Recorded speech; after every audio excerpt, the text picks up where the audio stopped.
자, 고유목적 사업 준비금이라는 제도가 이제 법인세법에 있는데 이 제도는 법인세를 감면해주는 제도다. 비영리법인들에게. 어떤 취지로 이 고유목적 사업 준비금이라는 게 만들어졌느냐? 아마 여러분들 뭐 많이 들어보셨을 거예요. 비영리법인이 수익사업 소득이 발생을 하면 그 수익사업 소득을 향후에 수익사업이 아닌 목적사업이나 또는 지정기부금에 사용한다는 것을 전제로 했습니다.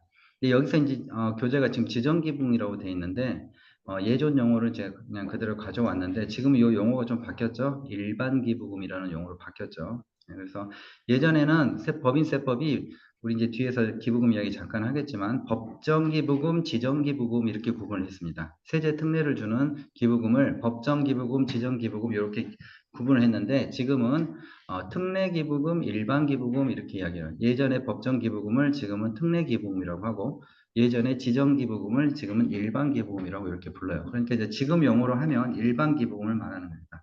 그래서 수익사업 소득의 일정 금액을 향후에 목적 사업이나 일반 기부금에 지출할 것을 전제로 해서 수익사업에서 발생한 그 소득 금액의 일정 비율만큼을 미리 소득 계산할 때 비용으로 뺄 수 있게 해주는 제도입니다.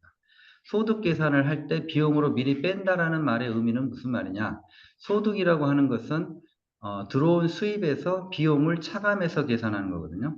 즉 벌어들인 돈이 소득이에요. 벌어들인 돈이라 하면 내가 돈을 벌기 위해서 나간 비용을 차감한 후에 남아있는 걸 이야기를 해요. 그러니까 법인세법도 그 소득을 구할 때는 수익에서 비용을 빼줍니다. 물론 법인세법은 수익 비용이라는 용어는 쓰지 않아요. 입금, 손금이라는 용어를 씁니다. 입금이라는 것에서 손금이라는 걸 빼가지고 소득이라는 걸 구해요. 그런데 이 손금이라고 하는 것은 입금을 벌기 위해서 나간 비용을 말하는 거예요. 그런데 고유목적사업 준비금은 이 수익사업 소득의 송금과 입금과 아무런 관련이 없어요. 나중에 이걸 뭘로 쓴다고요? 목적사업에 쓰거나 일반 기부금에 쓴다는 전제하에 그냥 이 수익사업 소득을 계산할 때 이 수익사업의 송금으로 빼줘버린다는 이야기예요. 그러니까 그만큼 어떻게 되죠? 수익사업 소득 금액이 작아지게 된다. 예, 이게 바로 이 조세 특례의 원리입니다. 그렇게 함으로써 법인세를 감면해줘요. 그래가지고 고유목적 사업 준비금이 들어간 만큼 이제 우리는 영리법인보다 훨씬 더 적은 세금을 내게 된다. 이런 제도가 바로 이제 고유목적 사업 준비금이라는 제도다. 그렇게 해서 앞으로 지금 쓰지도 않았어요. 쓰지도 않고 앞으로 쓸 걸 전제로 해가지고 미리 빼줍니다. 이렇게. 그래서 그만큼 조세를 부담을 덜하게끔 만들어주는 제도다. 그러면 일정 비율만큼이라고 했는데 그 비율이라 하면 어떤 정도의 비율을 말합니까? 자, 수익사업 소득 7개가 있었죠? 7가지 종류의 수익사업 소득이 있었는데 그 중에 2가지, 이자 소득과 배당 소득에 대해서는 그 소득의 100%, 그 소득의 전액을 다 고유목적 사업 준비금으로 뺄 수 있게 해줍니다. 그리고 나머지 5개, 그걸 우리가 기타의 수익사업 소득이라고 보통 그렇게 말하는데, 이자와 배당을 제외한 나머지 기타의 수익사업 소득에 대해서는 50%만큼 인정을 해줍니다. 그 소득의 50%만큼을 비용으로 미리 뺄 수 있게 해준다. 무슨 이름으로? 고유목적 사업 준비금이라는 이름으로 비용으로 미리 뺄 수 있게 해준다라는 거예요. 그러니까 이제 그만큼 소득이 확 줄어들겠죠. 특히 만약에 어떤 비영리법인이 이자 소득밖에 없어. 그러면 그런 비영리법인이 세금 낼 일이 없다는 거예요. 왜? 그 소득 전액을 다 고유목적 사업 준비금이라는 이름으로 설정해가지고 비용으로 차감을 시켜버리면 실제로 과세 대상이 되는 소득 금액은 제로가 나와요. 그러니까 여러분들 환급을 받는다고 이야기를 하는 겁니다. 이자 소득밖에 없으면 환급이 발생하는 이유가 바로 그런 이유다. 고유목적 사업 준비금이라는 것을 설정했을 때, 그때 그렇게 되는 거다라는 거예요. 근데 이자와 배당 말고 다른 어떤 기타의 수익사업 소득이 있다면 그 기타의 수익사업 소득에 대해서는 50%까지만 고유목적 사업 준비금을 설정하게 해줍니다.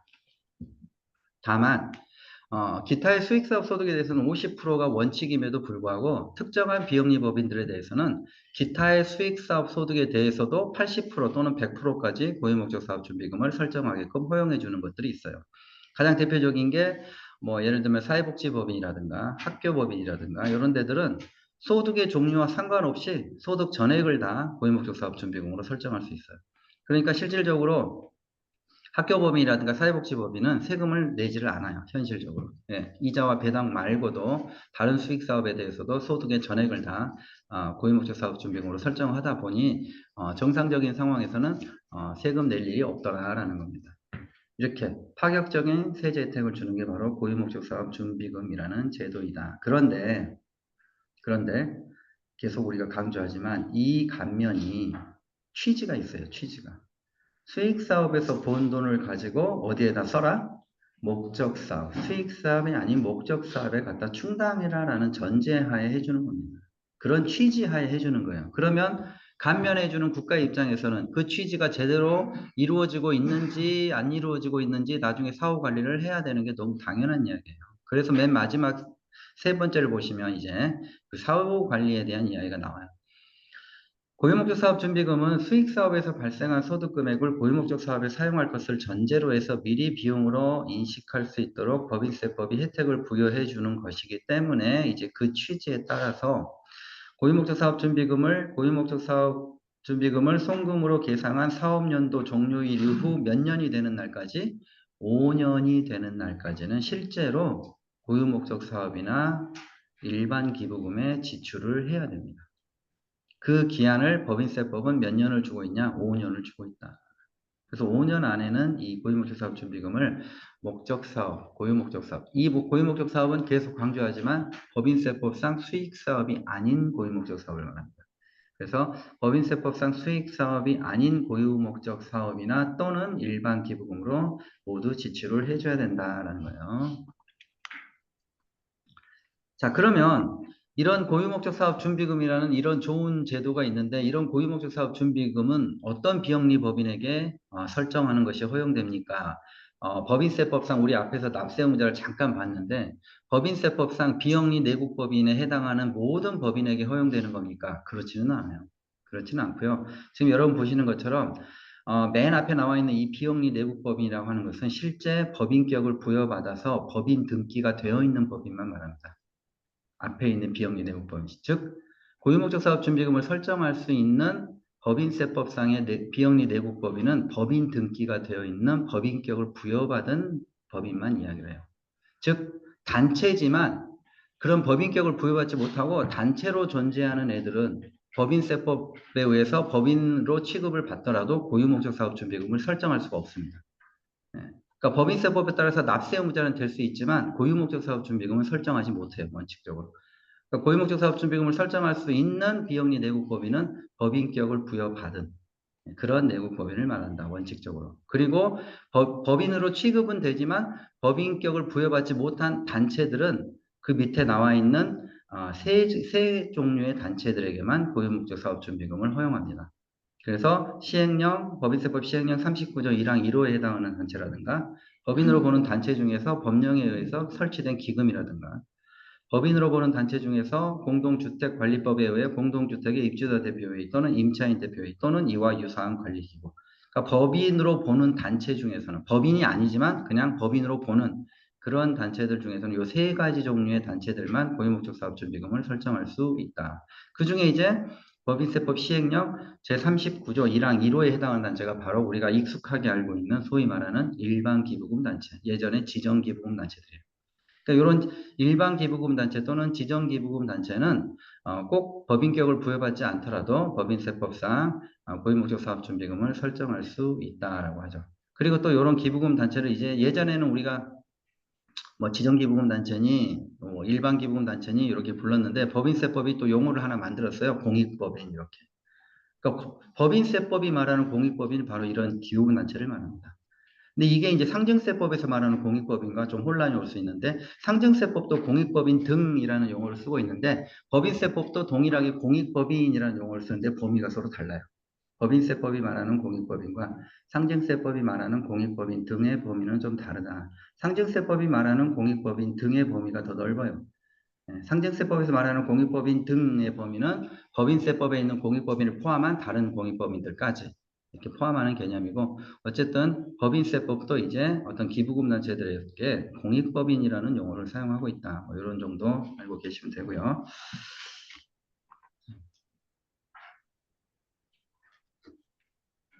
자, 고유목적 사업준비금을 소원금에 산입할 수 있다고 했는데 얼마만큼 산입할 수 있습니까는 이제 아까 이야기를 했기 때문에 여기에서는 이제 설명을 좀 안 할게요. 그래서 기본적으로 이자와 배당에 대해서는 100%, 그리고 나머지에 대해서는 50%를 설정할 수 있다. 이게 원칙이고요. 그 다음에 특별한 어떤 공익법인들, 세법이 허용하는 조세특례제한법이라든가 법인세법에서 특별히 허용하는 애들에게는 기타의 수익사업 소득에 대해서도 50%를 초과해서 80%나 100%를 설정할 수 있는 그런 공익법인들이 있다라고 말씀드렸죠. 그게 가장 대표적으로 사회복지법인, 학교법인, 또 지출 중에서 지출의 80% 이상을 장학금으로 지출하는 뭐 장학재단 같은 데들, 그런 데들이 이제 50%를 초과해서 이자와 배당이 아니더라도 50%를 초과해서 고유목적 사업준비금을 설정할 수 있다라고 말씀을 드렸습니다. 자, 이게 중요합니다. 이렇게 해서 처음에 소득이 발생했을 때 고유목적 사업준비금이라는 걸 설정해서 조세 혜택을 받았어요. 자, 그러면 몇 년 이내에 써야 된다? 5년 이내에는 다 목적사업이나 일반 기부금에 써야 된다. 사용하지 못하면 어떻게 됩니까? 또는 사용하지 못할 수 있는 상황이 발생하게 되면 어떻게 됩니까? 환입이라는 걸 해줘야 된다. 세법상 환입이라는 걸 해줘야 된다. 환입을 하게 되면 어떤 효과가 나타납니까? 환입된 금액에 대해서는 법인세를 납부해야 된다. 이거예요. 결국은 감면을 해주지 않겠다라는 겁니다. 목적 사업에 써라는 어떤 취지로 감면을 해준 거기 때문에 목적 사업에 쓸 수 없는 상황이 발생하거나 목적 사업에 쓰지 않는 상황이 발생한다면 거기에 대해서는 이제 정상적으로 법인세를 과세하겠다라는 뜻이에요. 그래서 6가지에 대해서 환입을 이야기해요. 그래서 1, 2, 3, 4, 5, 6을 제가 이제 여러분에게 소개를 해놨는데 그 중에서 1, 2, 3번 같은 경우에는 한번 읽어보시면 그 사항을 읽어보시면 해산한 경우라든가 목적 사업을 폐지한 경우라든가 법인으로 보는 단체가 있어서 얘네를 법인으로 취급해서 법인세법을 적용했는데 얘가 국세기본법에 따라서 승인이 취소되거나 거주자로 변경됨으로써 법인세법이 더 이상 얘를 법인으로 볼 수 없어. 그러면 개인으로 봐야 돼. 그러면 더 이상 법인세법에 적용이 안 됩니다. 그러니까 이런 경우에는 이제 고유목적사업준비금이라는 혜택을 줄 수가 없어요. 법인이 아니기 때문에. 그래서 1번, 2번, 3번과 같이 어쩔 수 없는 상황이 발생할 때는 앞으로 고유목적사업준비금을 사용하지 못할 게 너무나 분명하기 때문에 그때는 환입해라 이렇게 이야기하는 거예요. 남은 잔액이 있으면 환입해라. 이거는 어쩔 수 없는 상황이에요. 그런데 그 밑에서 보는 이제 4번과 5번과 6번과 같은 경우에는 어쩔 수 없는 상황이 아니라 고유목적 사업준비금을 잘못 관리한 사례들입니다. 그래서 이런 경우에도 똑같이 환입을 해줘야 돼요. 그런데 4번과 5번과 6번과 같은 경우에는 잘못 관리한 거기 때문에 잘못 관리한 것에 대한 책임을 납세자가 져야 돼요. 비영리 법인이 져야 됩니다. 그래서 환입을 해서 법인세를 납부할 뿐만이 아니라 그 법인세, 애초에 환입 대상이 됐던 고유목적 사업 준비금을 송금에 산입함으로 인해서 발생했던 법인세액의 차액에 대해서는 이자 상당액까지도 추징을 합니다. 그게 이제 여러분 나와 있는 이자 상당액의 추징이에요. 그래서 1, 2, 3번 같은 경우에는 환입을 해서 법인세만 추징하고 끝나지만 4번, 5번, 6번 같은 경우에는 이자 상당액까지도 추징을 하게 된다. 왜? 너가 잘못 관리를 했기 때문에. 애초에 그렇게 잘못 관리할 거였으면 애초부터 고유목적사업준비금을 송금 산입하지 말았어야지. 왜 송금 산입을 해가지고 조세 감면을 받았느냐 그 말이에요. 그래서 4번과 5번, 6번을 한번 보시면 고유목적사업준비금을 송금으로 계상한 사업연도 종료일 이후 5년이 되는 날까지 쓰라고 그랬는데 5년이 되는 날까지도 다소 지나지 못하고 잔액이 남아있는 거. 그때는 강제로 환입을 해야 됩니다. 그러면서 이자 상당액까지도 납부를 해야 되고요. 그 다음에 5번. 고유목적사업준비금을 수익사업이 아닌 목적사업에 분명히 쓰라고 했는데 그 고유목적사업준비금을 목적사업이 아닌 용도에다 사용했을 때 그때도 잘못된 사용이기 때문에 거기에 대해서는 환입 조치를 하고 그 다음에 이자 상당액도 부과하고 그 다음에 마지막으로 애초에 내가 이걸 다 사용할 줄 알고 고유목적사업준비금을 설정을 했는데 한 1, 2년 지나다 보니까 아무리 생각을 해도 나머지 5년 동안 이걸 다 사용하지 못할 것 같아요.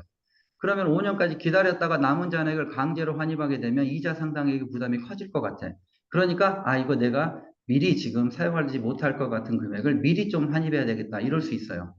법인들에. 그거 허용하겠다는 겁니다. 임의로 환입하는 것도. 이걸 우리가 임의 환입이라고 합니다. 그러니까 사용하지 못할 것 같은 금액을 그냥 법인이 임의적으로 환입할 수도 있는 것을 허용해 줍니다. 대신에 환입하는 그 기간까지 발생한 이자 상당액은 납부를 해줘야 된다. 이렇게 강제 환입과 임의 환입이라고 우리가 보통 이야기를 하죠. 그래서 5년이 지날 때까지도 사용 못한 잔액은 강제로 환입을 하는 거고 5년 전에라도 법인이 원하면 환입할 수 있다라는 거예요. 사용하지 못할 것 같은 금액은. 그러나 그 환입하는 날까지 발생한 이자 상당액은 똑같이 추징하겠다. 이렇게 이야기를 하고 있습니다. 그리고 고유목적 사업준비금을 잘못된 용도로 사용했을 때도 해당 고유목적 사업준비금에 대해서는 이자 상당액을 추징하고 법인세를 추징하겠다. 이렇게 이야기를 하고 있습니다. 그래서 여러분들은 4, 5, 6번을 잘 알아야 되는 거야. 내가 고유목적 사업준비금을 설정하는 게 중요한 게 아니고 설정했으면 그 다음에 5년간 관리를 잘해야 된다라는 거예요. 그래서 의외로 이 관리를 잘 못해가지고 이자 상당액까지 납부하는 경우들이 우리 주변에 의외로 종종 있습니다. 주로 이제 여러분들이 각 사업연도 소득에 대해서 설정한 그 고유목적 사업준비금이 늘상 일어나는 경상적인 사업에서 발생하는 수익은 그렇게 크지 않아요. 이익은. 그래서 그걸 우리가 고유목적 사업준비금을 설정해서 사용하는 데는 별 문제 없어요. 근데 실무적으로 이런 문제가 한 번씩 일어나는 경우가 이제 뭐 부동산을 양도하거나 그래가지고 거액의 양도 차익이 발생했어. 근데 그 거액의 양도 차익에 대해서 최소 50%는 내가 설정할 수 있어. 그래서 50%를 설정했어. 또는 뭐 학교법이나 사회복지법인 같은 경우에는 100%를 다 설정할 수 있으니까 그냥 100%를 다 설정했어. 근데 그 거액이란 게 여러분이 제가 거액이라고 하면 얼마를 생각하실지 모르겠지만 1, 20억 이런 수준이 아니라 수백억 수준인 경우가 있어요. 몇백억 이렇게. 그러니까 지금 그 당장 몇백억 생긴 그 이익에 대해서 고유목적 사업준비금을 설정해서 세금 감면 받을 때는 좋았는데 이 수백억이라는 돈을 5년 안에 쓰려고 보니까 못 쓰는 경우들이 생기는 거예요. 이제. 5년의 사업계획에서 이 돈을 쓰려고 보니까 도저히 안 되는 경우들이 발생을 하더라는 거예요.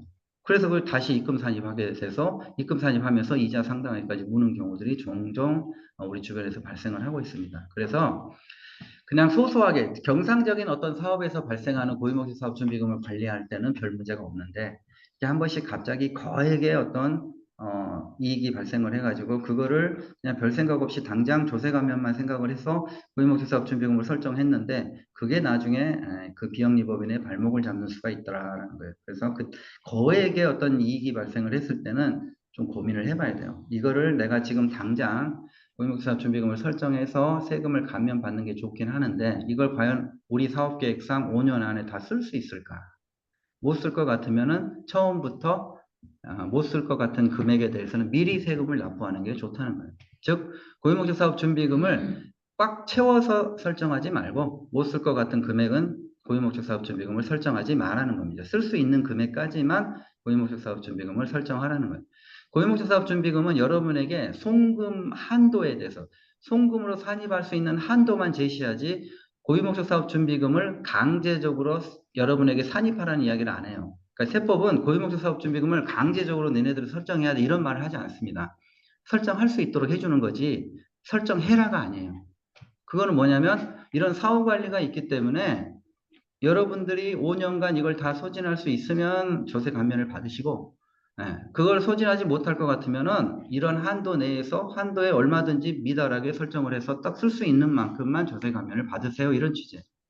그렇기 때문에 우리가 미리 생각을 해서 꼭 무조건 송금 산입 한도까지 난 채워서 송금 산입해야 된다 이러기보다는 거액이 발생을 했을 때는 그 한도에 미달하게 해서 5년 안에 쓰는데 지장이 없을 만큼만 하고 사용하지 못할 것 같은 금액은 미리 세금을 내는 것도 현명한 방법일 수 있다는 거예요. 나중에 이자 상당액까지 부담을 하느니 그런 이야기를 하는 겁니다. 이게 바로 우리가 고유목적 사업 준비금에 대한 이야기다. 이 부분이 잘 지켜져야 된다. 이거 역시 우리가 과세와 관련해서 법인세법에서 잘 지켜야 되는 그런 내용 중에 하나다. 보시면 되고요. 그 다음에 법인세법에 나와 있는 기부금에 대한 이야기를 잠깐 해보자. 자, 앞에서 이제 잠깐 제가 언급을 했지만 법인세법이나 소득세법이나 공통적으로 기부금을 공통적으로 구분하는 구분 종류가 두 가지가 있습니다. 특례 기부금이라는 것과 일반 기부금으로 구분을 합니다. 그래서 특례 기부금이라는 것은 어떤 기부금을 말합니까? 뭐 주로 이제 국가나 또는 지방자치단체와 관련이 있는 기부금들. 그 다음에 뭐 학교라든가 또는 특정한 병원에 대해서 시설비, 연구비, 뭐 장학금, 뭐 이런 것들로 지출하는 것들, 뭐 이런 것들이 특례 기부금으로 구분이 돼요. 그리고 뭐 사회복지사업법에 따라 사회복지법인에 나는 고유목적 사업을 위해서 주는 기부금이라든가 뭐 영유아 보육법에 따른 어린이집 또는 기타 여러분 교재에 나와 있는 그런 기관들에게 주는 기부금은 일반 기부금이라고 구분을 합니다. 그럼 왜 어떤 거는 특례고 왜 어떤 건 일반인가요? 뭐 그거는 몰라요. 왜 여기는 특례고 여기는 일반이. 다만 특례와 일반의 세제 혜택에 있어서 조금 차이가 있기 때문에 두 개를 구분하는 것뿐이다라는 거예요. 그래서 특례 기부금에 대해서는 우리가 일반적으로 생각하는 것이 조금 더 세제 혜택이 더 있고, 일반 기부에 대해서는 조금 더 세제 혜택이 뭐 조금 덜 합니다. 뭐 이제 이렇게 일반적으로 생각을 하는데, 뭐 어느 정도는 맞는 이야기죠. 근데 큰 차이는 별로 없어요. 실은 큰 차이는 없고, 그냥 뭔가 조세 정책적인 목적에 따라서 기부금을 두 종류로 이제 구분을 해서 특례와 일반이라는, 예전에는 이 특례가 법정 기부금이라고 불렸던 거고, 일반 기부금이 예전에는 지정 기부금이라고 불렸던 이제 그런 기부금들입니다. 그래서 이렇게 두 가지로 구분을 하고 있습니다. 자, 그래서 보시면 일반 기부금이 이제 바까지 쭉 설명이 되어 있죠. 앞에는 가나 다까지 있고 뒤에 넘어오시면 이제 라마 바 이렇게 6가지 종류의 대표적인 일반 기부금 단체들이 있는데 그 중에서 바를 보시면 바, 바를 우리가 일반적으로 뭐라고 하냐면 그냥 우리 실무에서 흔히 하는 이야기가 기획재정부 지정기부금 단체다 뭐 이렇게 이야기를 해요. 그러니까 이 일반 기부금 단체, 대표적인 일반 기부금 단체 6개를 지금 여러분에게 소개해놨는데 이게 전부는 아니에요. 그냥 제가 대표적인 몇 가지만 적어왔습니다. 근데 이 6개 종류의 일반 기부금 단체를 제가 여러분에게 지금 소개를 하고 있는데 그 중에 가나다라 마에 해당하는 애들은 특별히 지정 기부금 단체로 지정을 받거나 할 필요가 없어요. 그냥 만들어지면 바로 법인세법에 따라 지정 기부금 단체가 돼요. 그런 단체들이 지금 가나다라 마까지 있고요. 바에 해당하는 단체들이 이제 얘네들은 태생적으로 지정기부금단체가 아닙니다. 좋은 일은 할지 몰라도 법인세법이 정하는 그런 태생적인 기부금단체는 아니에요. 그럼 얘네들은 어떻게 기부금단체가 되는 겁니까? 기획재정부 장관한테 신청을 해야 돼요. 나를 지정기부금단체로 지정해 주세요. 이렇게. 지정해 주세요라고 신청을 해서 기획재정부 장관이 그걸 받아들여서 지정을 해주면 그때부터 지정기부금 단체가 되는 애들이 바로 바입니다. 근데 꽤 많이 있죠. 우리나라에 꽤 많이 있는데 그래서 이런 애들을 태생부터 지정기부금 단체가 되는 애들과 좀 구분하려고 그냥 지정기부금 단체다 그냥 우리가 보통 이렇게 많이 불러요. 이런 애들은 이제 특별히 지정을 받아야만 그 지정받은 기간 안에서만 지정기부금 단체가 되는 그런 단체들이 있습니다. 그래서 매년 기획재정부가 고시를 해요. 예, 꽤 많이 있습니다. 예, 그런 단체들을 말한다. 그래서 이런 단체들을 보시면 이제 여기 한번 읽어보시면 민법 제32조에 따라 주무관청의 허가를 받아 설립된 비영리 법인 또는 비영리 외국법인 그 다음에 협동조합 기본법 85조에 따라 설립된 사회적 협동조합, 공공기관의 운영에 관한 법률 제4조에 따른 공공기관 또는 법률에 따라 직접 설립 또는 등록된 기관 중 다음의 요건을 모두 충족한 것으로서 국세청장의 추천을 받아서 기획재정부 장관이 지정하여 고시한 법인.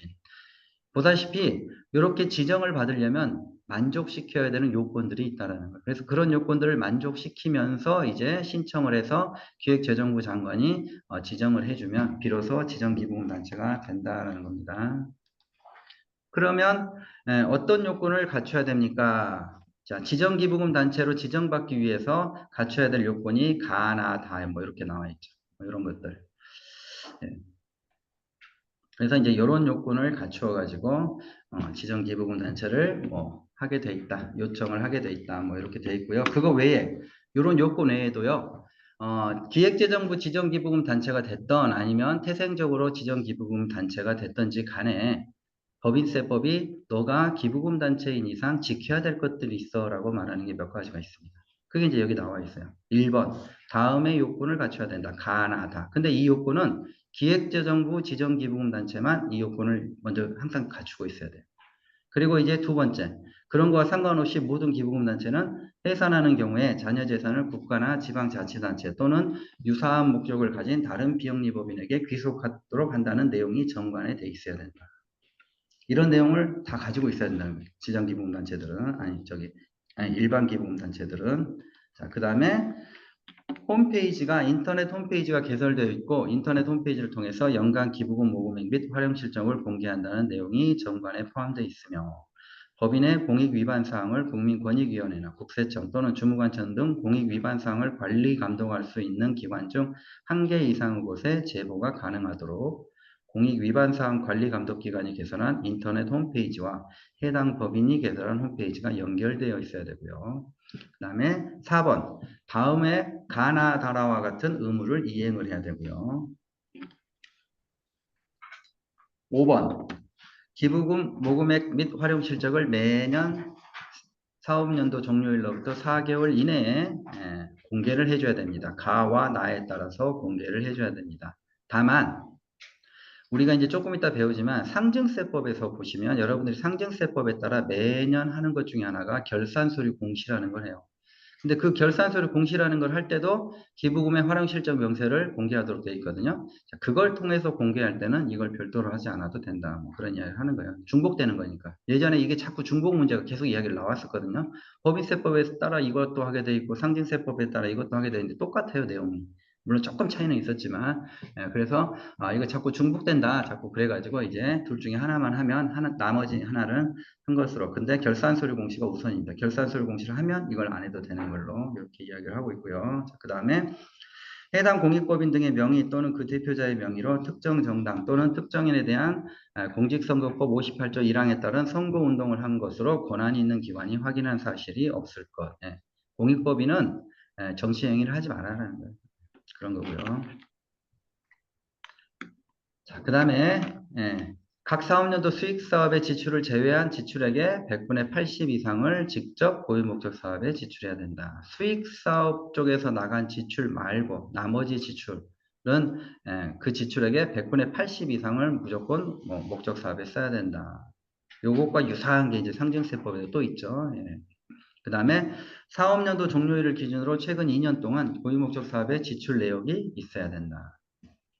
상속세 및 증여세법 제50조 2 제1항에 따른 전용계좌를 개설해서 사용할 것. 상증세법에 보면 우리 좀 이따 다 볼 거예요. 전용계좌라는 걸 사용하게 되어 있거든요. 공익목적 사업과 관련해서는 전용계좌를 써라 이런 규정이 있는데 그것을 지켜야 된다 이야기하고 있고요. 상속세 및 증여세법 50조의 3 제1항 1호부터 제4호까지 서류 등을 사업연도 종료일로부터 4개월 이내에 해당 공익법인과 국세청 인터넷 홈페이지를 통하여 공시를 해야 된다. 자, 50조의 3 제1항 1호부터 제4호까지가 결산서류 공시할 때 공시가 돼야 되는 서류 4가지입니다.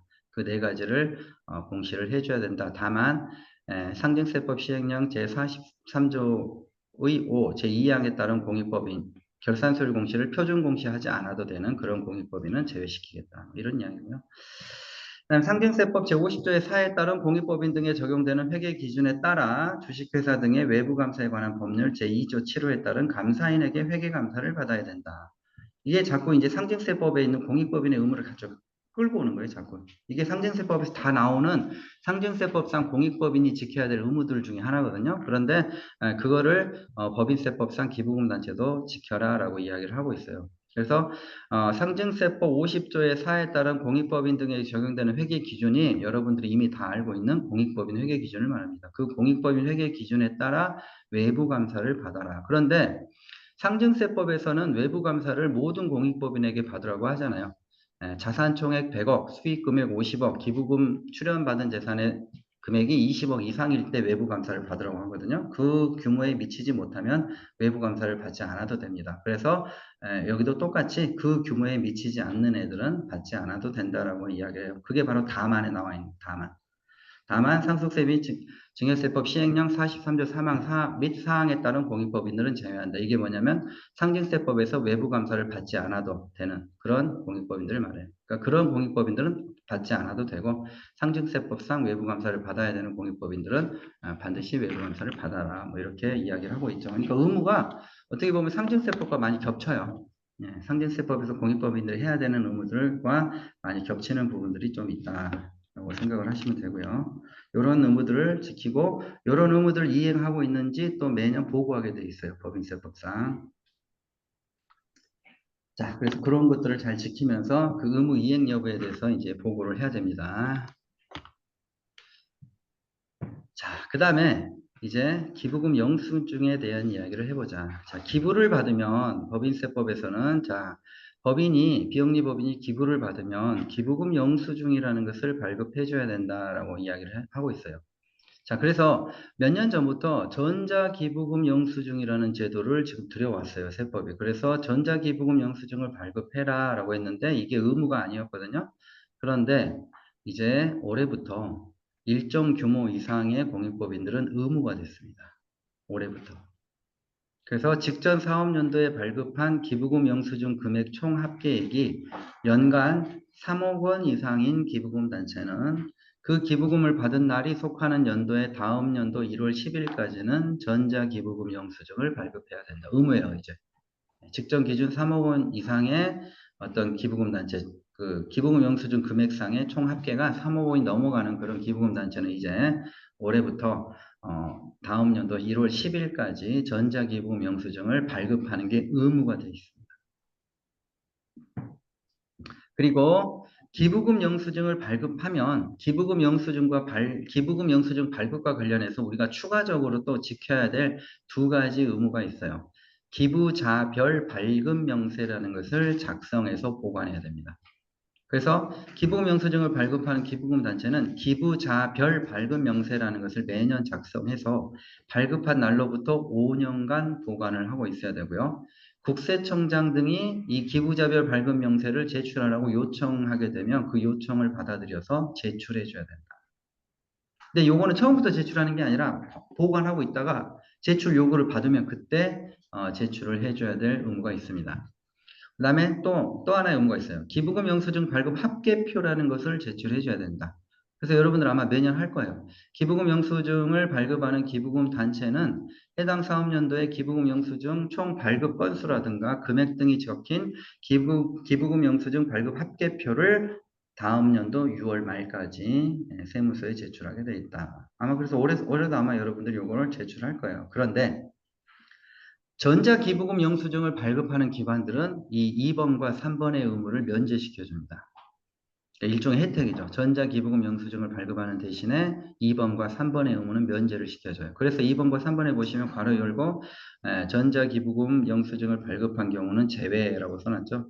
그러니까 2번과 3번 의무는 기본적으로 기부금 영수증을 발급할 때 따라오는 그런 의무들인데 전자로 기부금 영수증을 발급하게 되면 이 두 가지 의무를 면제시켜준다. 이거를 기억하시면 되고요. 그 다음에 또 하나.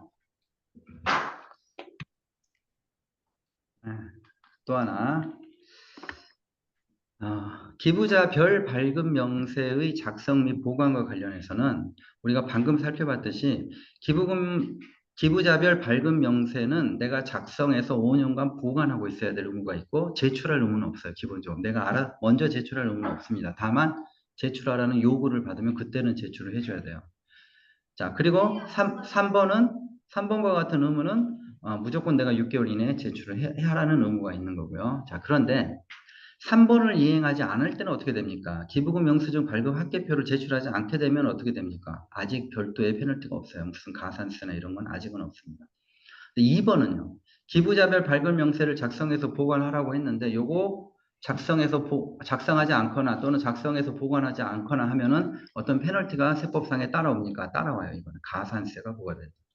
2번은 가산세가 부과되고요. 3번은 아직은 뭐 이걸 제출 안 해도 뭐 가산세니 뭐니 하는 건 아직은 없어요. 세법에. 그런 차이가 좀 있다라는 겁니다. 그래서 2번은 여러분들이 좀 유념을 해야 돼요. 들키면 이걸 작성 안 한 게 들킨다든가 보관 안 한 게 들키게 되면 가산세를 부담을 해줘야 된다. 이걸 좀 기억해 주시고요. 여기까지가 우리가 법인세법에서 조금 비영리법인으로서 또는 기부금 단체로서 유념해서 좀 지켜야 될 그런 어떤 내용들이다. 이렇게 보시면 되고요. 자, 이제 두 번째, 증여세와 관련된 법으로 한번 가보자. 상속세 및 증여세법에 보면 공익법인들이 이제 증여를 받았을 때 증여세를 납부해야 될 의무와 관련해서 많은 규정들이 있는데 이 상속세 및 증여세법에 나와 있는 우리가 지켜야 될 사항들은 어떤 것들이 있는지 한번 보자.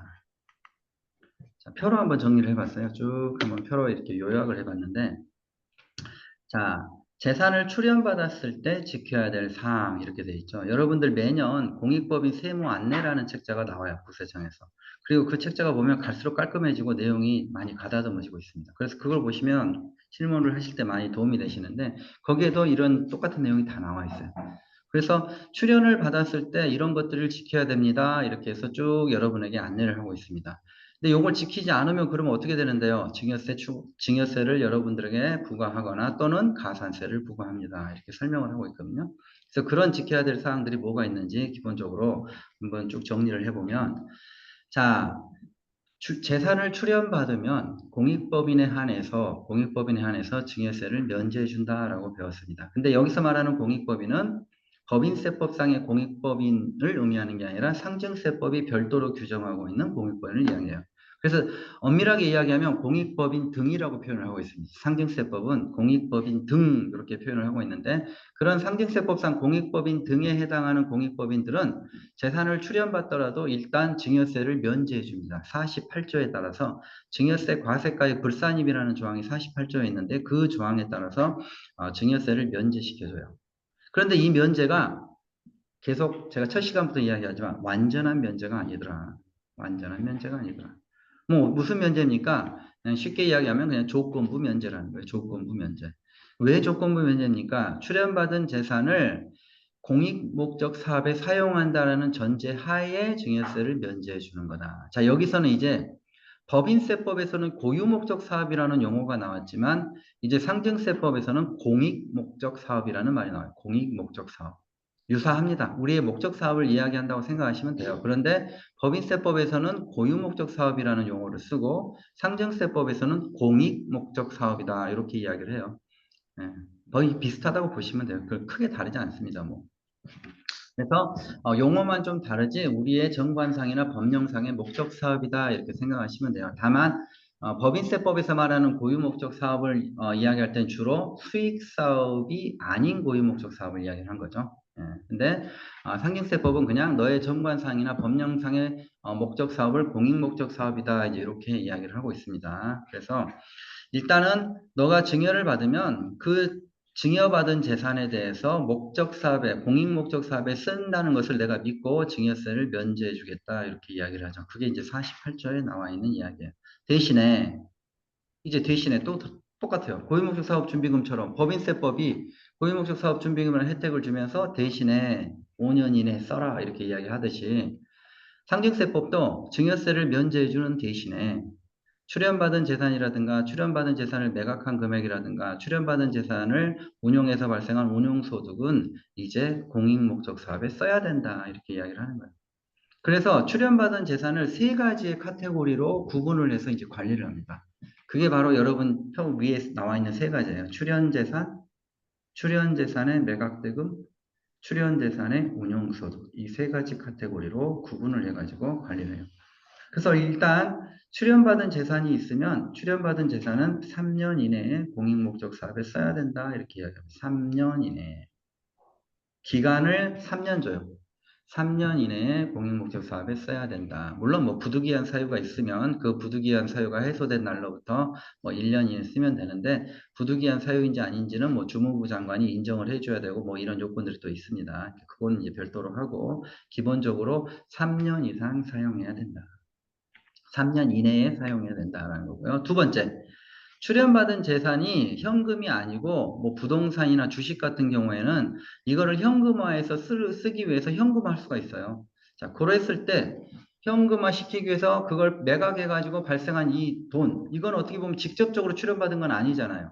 그러니까 또 자칫하면 여러분들이 요거는 내가 출연받은 재산이 아니야. 요거는 내가 출연받은 재산을 매각한 거야. 또 해서 출연받은 재산이 아니라고 생각할까 봐 상증세법은 자, 그런 자산은 출연자산의 매각대금이라고 할 거야. 이렇게 이야기해요. 그래서 출연받은 재산의 매각대금이라고 보고 또 그것도 계속 관리를 할 거야. 이렇게 이야기를 해요. 그래서 이건 어떻게 관리합니까? 3년 이내에 역시 매각대금도 그 매각대금의 90% 이상을 사용해야 된다. 이렇게 이야기합니다. 매각대금의 90% 이상을 사용해야 된다. 근데 이거는 특이하게 출연받은 재산과는 달리 특이하게 별도의 규정을 하나 더 뒀어요. 출연받은 재산은 그냥 3년 이내에 써라. 3년 이내에 직접 공익목적 사업에 써라. 이렇게만 이야기를 하는데 매각대금은 3년 이내에 90% 이상을 공익목적 사업에 써야 돼. 직접 공익목적 사업에 써야 돼. 그러면서 연도마다 비율을 또 제시해요. 1년 이내 몇 프로 이상? 30% 이상. 2년 이내에는 60% 이상. 3년 이내에는 90% 이상을 써라. 이렇게 이야기합니다. 이 비율까지 지켜줘야 돼요. 그래서 이 비율을 못 지키게 되면 어떻게 될까요? 1년 이내에 30% 이상 목적 사업에 쓰라고 했는데 못 쓰면 어떻게 되죠? 30% 미달한 금액에 대해서 가산세를 부과해요. 60% 이상 쓰라고 했는데 못 쓰게 되면 어떻게 되죠? 못 쓴 금액에 대해서 미달한 금액에 대해서 가산세를 부과합니다.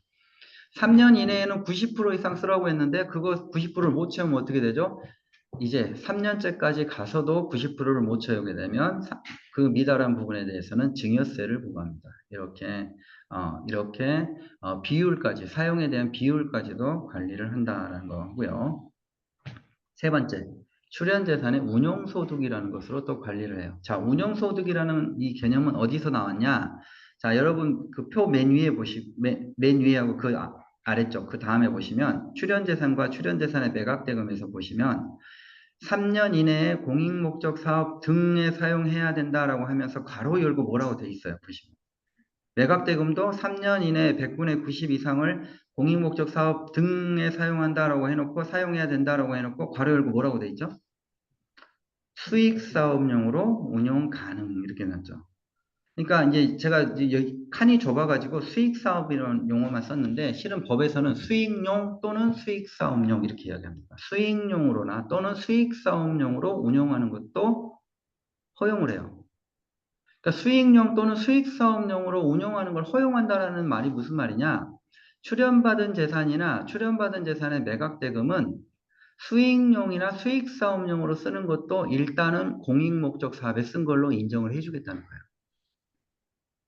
출연을 받았으면 그거를 반드시 우리 목적 사업의 비용으로만 쓰는 것뿐만이 아니라 이 출연받은 재산이나 출연받은 재산의 매각대금을 어디다 쓰는 것까지 수익용으로 운영하거나 또는 수익 사업에 투자해서 쓰는 것까지도 일단은 공익목적 사업에 쓴 걸로 허용을 해 주겠다는 뜻입니다.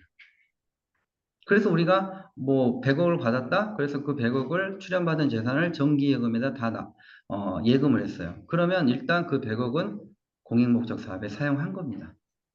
수익용으로 운용을 했기 때문에. 그러면 이제 여기서 의문이 생겨. 그럼 그걸로 끝나나? 예, 라는 그걸로 끝나는 건가? 이런 의문이 생기죠. 그걸로 끝나지 않는다는 거. 일단은 허용하고 100억을 사용한 걸로 인정해주고 그 다음에 100억을 수익용으로 운용했으면 이제 거기서 뭐가 발생하죠? 수익이 발생할 거 아니에요. 그 수익을 관리하는 겁니다. 그 수익을 관리함으로써 100억을 간접적으로 다시 관리합니다. 그래서 그 수익을 관리하기 위해 나온 게 세 번째입니다. 출연재산의 운용소득. 이제 출연재산이나 매각대금을 수익용으로 운영을 했으면 그 운용한 데서 나오는 과실인 운용소득에 대해서도 관리를 할 테니까 그 운용소득을 어디에 써라? 직접 공익목적 사업에 써라. 이렇게 이야기를 합니다. 근데 이 운용소득은 특이하게 더 타이트하게 관리해요. 운용소득은 운용소득이 발생한 연도 다음 연도까지 그 운용소득의 몇 프로 이상을 써라? 80% 이상을 써라. 이렇게. 그래서 만약에 여러분들이 운용소득을 공익목적 사업에 쓰라고 했는데 직접 공익목적 사업에 쓰라고 했는데 그걸 안 쓰게 되면 어떻게 될까요? 그 운용소득을 직접 공익목적 사업에 안 쓰고 엉뚱한 데다 써버렸어. 그러면 어떻게 될까요? 엉뚱한 데다 쓴 운용소득에 해당하는 원본, 즉 엉뚱한 데다가 내가 1,000만 원을 썼습니다. 운용소득을. 운용소득이 1억이 발생했는데 그 중에서 운용소득 1억 중에서 1,000만 원을 내가 목적사업에도 공익목적사업에도 안 쓰고 엉뚱한 데다 써버렸어요. 그거를 이제 상징세법에서는 직접 공익목적 사업 외에 썼다 이렇게 표현하거든요. 직접 공익목적 사업 외에 써버렸습니다. 그러면 어떻게 되죠? 자, 1,000만 원만큼 1,000만 원에 해당하는 원본 있죠, 원본. 1억을 발생시킨 원본. 원본에서 1억에서 1,000만 원이 차지하는 비율이 10%잖아요. 그러면 그 1억을 발생시킨 원본의 10%에 대해서 증여세를 부과해요. 이렇게 관리합니다. 그러니까 수익용으로 운용하면 일단은 인정을 해주지만 그 운용에서 발생하는 운용소득을 통해서 또다시 관리를 해요. 그래서 운용소득을 만약에 직접 공익목적 사업 외에 써버리면 그 운용소득을 발생시킨 원본에 대해서 증여세를 추가합니다. 징수합니다. 그래서 똑같이 관리가 되는 거예요. 그래서 여러분들이 운용소득도 함부로 쓰면 안 돼요. 그래서 운용소득 같은 경우에는 또 비율이 1년 이내에 80% 이상을 써야 돼요. 이 비율을 지키지 못하면 그러면 또 어떻게 됩니까? 내가 엉뚱한 데 쓰지는 않았지만 쓰다 보니 1년 이내 80% 쓰라는 제한 규정을 지키지 못하고 한 60%나 밖에 못 썼어. 그럼 어떻게 됩니까? 미달하는 부분에 대해서는 가산세를 부과합니다. 이렇게. 이런 식으로 해서 출연 재산을 관리하고 있다. 그래서 가산세를 부과하거나 만약에 엉뚱한 데서 써버렸으면 증여세를 부과하거나 이게 바로 출연 재산을 관리하는 세 가지 카테고리예요. 출연 재산 그 자체로 관리를 하고 그걸 매각했으면 매각대금이라는 이름으로 관리를 하고 매각대금이나 출연재산을 수익용으로 또는 수익사업용으로 투자를 해서 운용을 하고 있으면 그 운용소득에 대해서 관리를 한다. 이 세 가지가 아주 중요한 직접적인 관리 사항들입니다. 그래서 우리가 이 세 가지를 잘 지켜줘야 돼요. 근데 의외로 과거에 이런 어떤 지켜야 될 사항이 과거부터 이미 다 있었는데 의외로 공익법인들이 이런 내용을 잘 몰라가지고 추징을 당하는 경우들이 종종 있었습니다. 확인을 해보면 잘못 사용하거나 그래가지고 3년 이내에 사용해야 되는데 3년이 지나도록 사용하지 않고 있거나 뭐 그런 경우에 증여세를 추징하는 사례들이 종종 있었어요. 특히 부동산이나 이런 것들. 그런 것들을 받아가지고 어디 쓸 데가 없다고 그냥 3년이 넘도록 그냥 아무 데도 사용하지 않고 갖고 있어. 그런 것들이 이제 세무서나 국세청에 발견이 되면 이제 그런 것들에 대해서 증여세 추징하고 이제 그런 사례들이 많이 있어요. 자, 좀 쉬었다가